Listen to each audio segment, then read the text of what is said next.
Hello friends, welcome to Radhakrishna recipes. Friends, ఈరోజు recipe మొక్కజొన్న వడలు. ఇది చాలా సింపుల్ రెసిపీ. టేస్ట్ కూడా చాలా బాగుంటాయి. వీటిని ఎంతో ఈజీగా కూడా చేసుకోవచ్చు. మొక్కజొన్న కంకిని చేత్తో ఒలుచుకునే పని లేదు, అలాగే గ్రైండ్ చేసే పని కూడా లేదు. అది ఎలా అనే డౌట్ మీకు రావచ్చు. మీ డౌట్ క్లియర్ కావాలంటే వీడియోని కంప్లీట్గా చూడండి. నేను ఈ రెసిపీ కోసం ఒక మొక్కజొన్న కంకిని తీసుకున్నాను. మొక్కజొన్న కంకి గింజల్ని చేత్తో ఒలుచుకోవాలంటే టైం పడుతుంది, కాబట్టి ఇలా చాక్తో కట్ చేసుకున్నామంటే గింజలు ఈజీగా వచ్చేస్తాయి. మనకి ఈ పద్ధతి ఈజీగా ఉంటుంది, మనకి టైం కూడా సేవ్ అవుతుంది.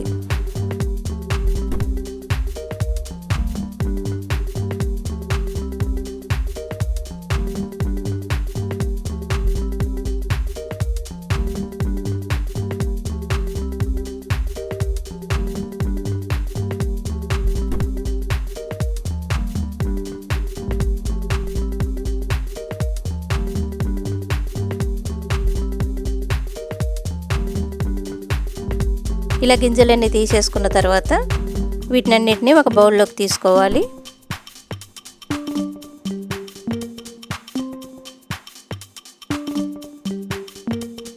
ఇప్పుడు దీనిలో ఒక ఉల్లిపాయని ఇలా సన్నగా ముక్కలుగా తరుక్కొని వేసుకోవాలి. ఒక 5-6 పచ్చిమిర్చిని ఇలా ముక్కలుగా తరుక్కొని వేసుకోవాలి. అంతే ఒక స్పూన్ అల్లం వెల్లుల్లి పేస్ట్ని వేసుకోవాలి. 1/2 స్పూను ఉప్పుని వేసుకోవాలి. తర్వాత దీనిలో బైండింగ్ కోసం 5 స్పూన్ల రైస్ ఫ్లోర్ని వేసుకోవాలి. అంతే 5 స్పూన్ల గోధుమ పిండిని వేసుకోవాలి. అంతే 5 స్పూన్ల కార్న్ ఫ్లోర్ని కూడా వేసుకోవాలి. తర్వాత దీనిలో ఒక 1/2 స్పూను కారంను వేసుకోవాలి. ఇప్పుడు వీటినన్నిటిని ఒకసారి ఇలా కలుపుకోవాలి.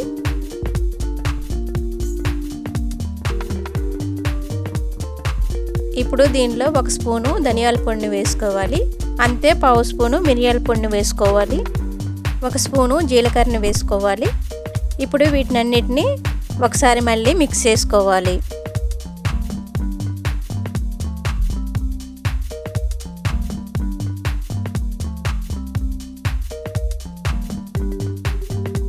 ఇలా కలుపుకున్న తర్వాత ఇప్పుడు కొంచెంగా వాటర్ పోసుకుంటూ పిండిని జారుగా కలుపుకోవాలి.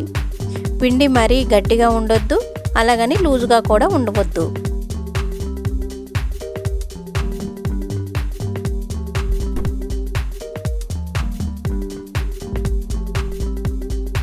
పిండి ఇంత జారుగా కలుపుకుంటే సరిపోతుంది.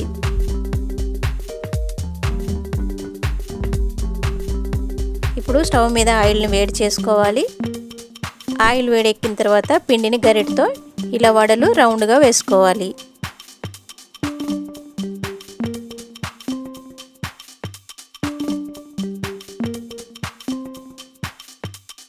ఇలా వడలు వేసుకున్న తర్వాత వెంటనే కదిలించకూడదు. కొంచెం గట్టిపడిన తర్వాత వీటిని రెండో వైపు కూడా తిప్పుకొని ఫ్రై చేసుకోవాలి. వీటిని మీడియం ఫ్లేమ్లోనే ఫ్రై చేసుకోవాలి.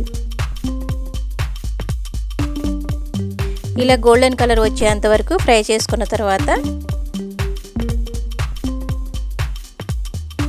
ఒక టిష్యూ పేపర్ ప్లేట్లో వేసుకొని ఇలా ప్లేట్లోకి తీసుకోవాలి. మనం దీనిలో కార్న్ ఫ్లోర్ వేసినాం కనుక ఈ వడలు క్రిస్పీగా ఉంటాయి.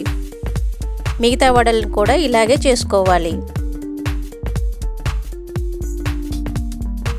ఇలా అన్నింటినీ చేసుకున్న తర్వాత ఇలా చేసుకున్న వడల్ని వేడివేడిగా సర్వ్ చేసుకున్నామంటే ఎంతో టేస్టీగా ఉంటాయి. అంతే, ఎంతో టేస్టీగా ఉండే మొక్కజొన్న వడలు రెడీ. ఈ వీడియో మీకు నచ్చినట్లయితే మన ఛానల్ని సబ్స్క్రైబ్ చేసుకోండి. అంతే, పక్కనే ఉన్న బెల్ ఐకాన్ని క్లిక్ చేసినట్లయితే నేను చేసే కొత్త వీడియోస్ నోటిఫికేషన్ మీకు వెంటనే వస్తుంది. అంతే, లైక్ చేయండి. కనీసం ఒక్కరికైనా ఈ వీడియోని షేర్ చేయండి. ఈ రెసిపీ గురించి మీకు ఏమైనా డౌట్స్ ఉంటే కామెంట్ సెక్షన్లో కామెంట్ చేయండి.